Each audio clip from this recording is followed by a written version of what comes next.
Ce qui est... Vous voyez, je pense que c'est un piano qui est à l'intérieur, avec une musique.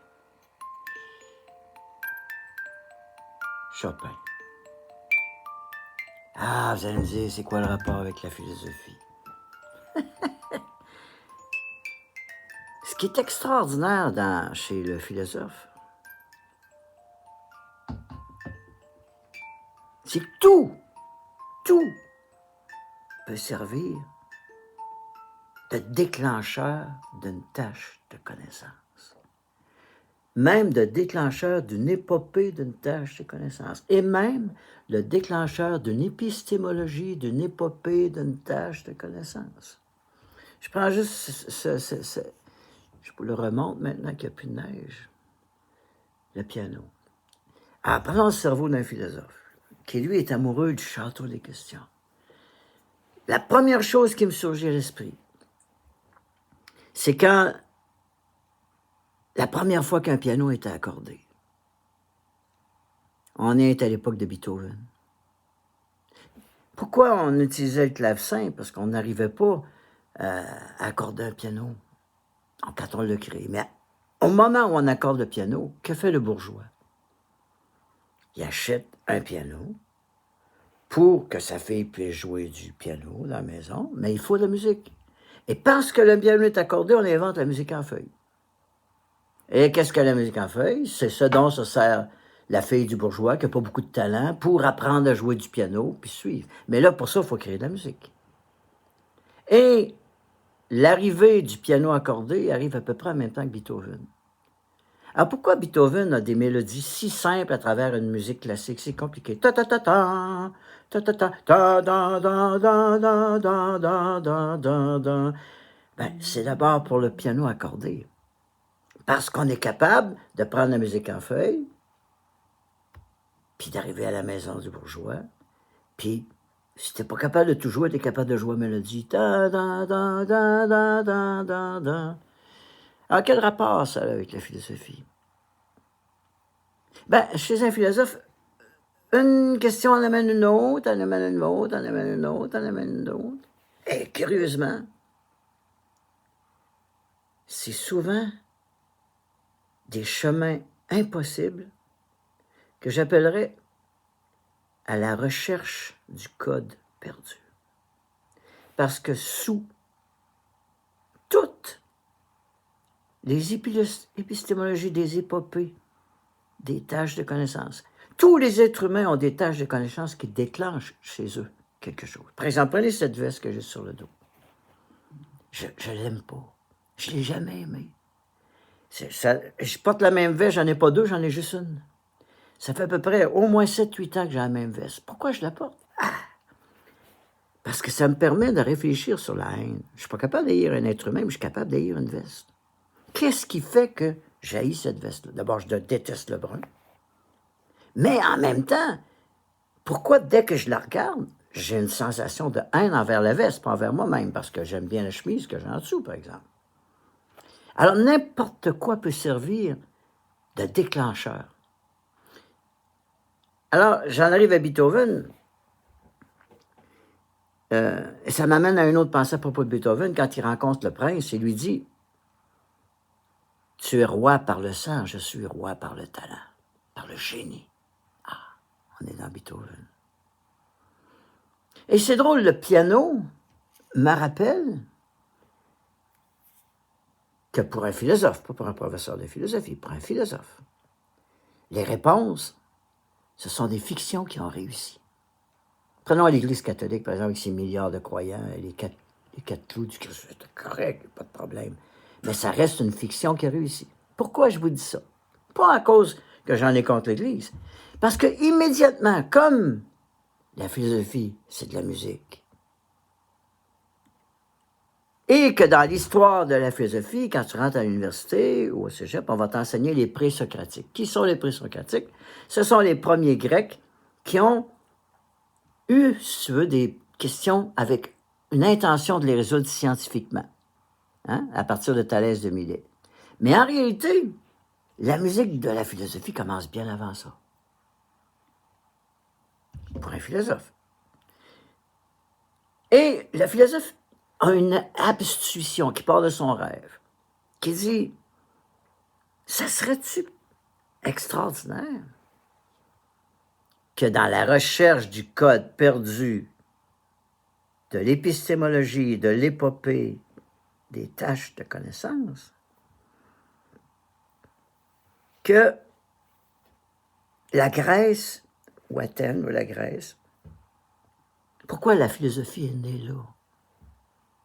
C'est certainement pas à cause des présocratiques, c'est avant ça. Alors, dans ma tête, je dis pas que j'ai raison, mais comme c'est des fictions, comme toute la connaissance est des fictions, même quand elle a réussi, la science est à la connaissance que la religion est à la connaissance. C'est-à-dire que tant qu'on n'a pas démontré le contraire, ça reste encore ce qui est le moins mauvais. Bon. Alors, il faut s'imaginer que, qu'est-ce qui est particulier en Grèce, c'est que tu as des montagnes en arrière et tu as très peu de terrain, puis tu as la mer. Tu n'as comme pas le choix, si tu veux vivre, de manger. Pour manger, il faut que tu fasses des bateaux, il faut que tu te promènes. Puis pour ça, il faut que tu fasses du commerce pour aller chercher des choses. Alors les tout premiers avant même les présocratiques, les tout premiers, c'était des marins. C'était des marins qui se promenaient. Puis qu'à un moment donné, ils se sont promenés, puis ils se sont dit, « Hey, comment ça se fait que c'est pas les mêmes dieux d'un village à l'autre? » Ça, c'est la grande question. Pourquoi c'est pas les mêmes dieux d'un village à l'autre? Mais savez-vous qu'encore aujourd'hui, quelqu'un qui se promène, qui fait le tour du monde, va se poser la même question. Exactement comme l'homme des cavernes qui est devant un feu. Il y a des questions que les réponses n'arrivent pas à éteindre. Alors, pour que ces questions-là traversent l'illusion réussie, ce qu'on appelle des fictions qui ont réussi et qui sont encore là, c'est peut-être là que se cache le code perdu de l'épistémologie, de l'épopée, des tâches de connaissance. Alors, quand je regarde ce piano-là, puis je revire de bord, je me dis qu'un philosophe, c'est celui qui revire de bord un piano. De la même manière que Kandinsky a reviré une peinture de bord. Qu'est-ce que tu notes quand tu as le piano reviré? Ah, c'est la neige. Dès que tu revires ton piano, tu as accès. Tu es débarrassé d'un costume qui s'appelle, ce que la philosophe Gaëlle Aimé appelle aussi, les coutumes d'attention pour arriver aux postures d'attention. Alors, la liberté que Beethoven a eue à cause d'un piano accordé, ce n'était pas celle de Mozart. Mozart a eu à s'enfuir de l'évêque pour réussir, alors que juste avant lui, Handel, il était obligé de demander la permission d'un roi pour pouvoir être prêté au roi d'Angleterre pour faire de la musique. Alors, cette évolution-là qui arrive, elle est très difficile à comprendre si tu suis l'histoire, si tu veux, des coutumes et des vérités réussies, des fictions réussies. Si tu es un historien et tu suis l'histoire, ta tendance, c'est de dire, voici la vérité la plus plausible. Mais pour un philosophe, voici le piège. L'histoire n'est jamais, si tu veux, un ciment sur lequel un philosophe s'appuie. Pourquoi? Parce qu'il se passe quelque chose d'extraordinaire. Un piano, un simple piano. Tu le revires de bord, tu le vois plus. Et là, tu as accès à la possibilité d'habiter ce qu'on appelle une problématologie, c'est-à-dire la question. Où est-ce qu'il est le code perdu? Et c'est quoi le code perdu? Il y a un code. Tu le revires. Le philosophe, c'est celui, ça c'est l'existence d'un piano, avec un bourgeois qui achète ça pour sa fille. Il est capable de jouer ça au piano, la musique. Mais ça, c'est quoi? C'est Schubert qui est pauvre, très, très, très pauvre. Mais il est heureux, il est malade, il est pauvre, il est heureux. Puis quand il compose un livre, il s'en va en brasserie pour le jouer, pour ses chums, il donne à manger. Ah! Ça, c'est quoi? C'est un pianiste qui fait des tournées internationales et qui joue des morceaux de piano pour distraire du monde qui s'ennuie puis qui paye des billets pour y aller. Ça, c'est quoi? Oh! Et dans l'histoire, ce qui est extraordinaire, c'est qu'il y a toujours à un moment donné un événement impossible. Si je prends ça, c'est César qui conquiert le monde, qui est assassiné. C'est l'histoire. Mais si je prends ça, c'est César qui dit à ses hommes, je vais brûler tous vos bateaux.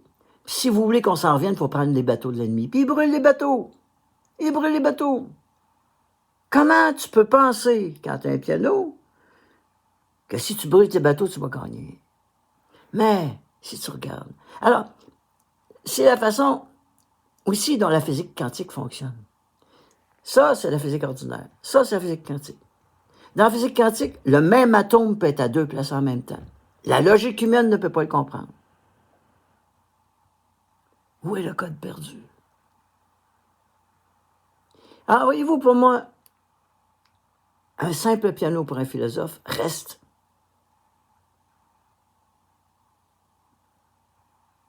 une manière de faire ce qu'on appelle de la problématologie. Et de faire que tout ce qui s'est écrit avant toi, c'est très bon, il n'y a pas de problème. Sauf que, c'est pas pour rien qu'à un moment donné, les tout premiers qui ont devancé les pressions quantiques se sont mis à vagabonder le monde. Pourquoi? Parce que c'est une manière, c'est juste une manière d'échapper aux fictions qui ont réussi pour entreprendre le voyage des fictions endormies, celles qui cachent le code perdu. Est-ce que tu as plus une chance de le trouver que l'autre? Non. Mais peut-être qu'il y a quelqu'un après toi qui va le trouver. Et là, je prends l'exemple des coureurs des bois. La plupart des coureurs des bois au Québec, à partir de Radisson, c'était des gens qui travaillaient pour des compagnies, la Baie du Thon, etc. Et c'était des pianistes qui faisaient des concerts, qui livraient. Mais tu as eu Thompson. Thompson, à Montréalais, un très grand coureur des bois, qui avait un rêve. Son rêve, c'était de cartographier le Canada. Et comment on sait qu'il a vécu l'existence au lieu de l'existence? C'est qu'à la fin de sa vie, il était à moitié aveugle, sinon aux trois quarts. Il était dans sa fenêtre, et sa fille l'entendait, qui disait « J'ai eu une belle vie, que j'ai eu une belle vie. » Pourquoi? Parce qu'il n'a pas marché le Canada. Il a marché son rêve de ce qu'était le Canada, qui était une cartographie. Ben moi, quand je suis parti vagabonder le pays, ça donne que je connaissais Thompson. Je me suis dit, je vais aller allumer des rêveurs. Pas des joueurs de piano, des rêveurs. De façon à ce que le pays, comme un gâteau de fête, puisse surgir par une légende. Qu'est-ce qu'une légende? C'est le renversement de la réalité par la fiction. Mais une fiction qui n'a pas réussi. Un philosophe est une fiction qui ne réussira jamais. C'est une utopie. Mais un pays a besoin d'une utopie. Alors, oui, ça, la musique, la nocturne de Chopin. C'est ça le philosophe. Il est habité par la musique du code perdu. Voilà. Tant qu'il y a de la neige, je peux accepter que le piano soit là, mais quand il n'y a plus de neige, il faut que le piano vire avec un peu. Parce qu'il va devenir un joueur de piano, un professeur de philosophie. Bon. Voilà.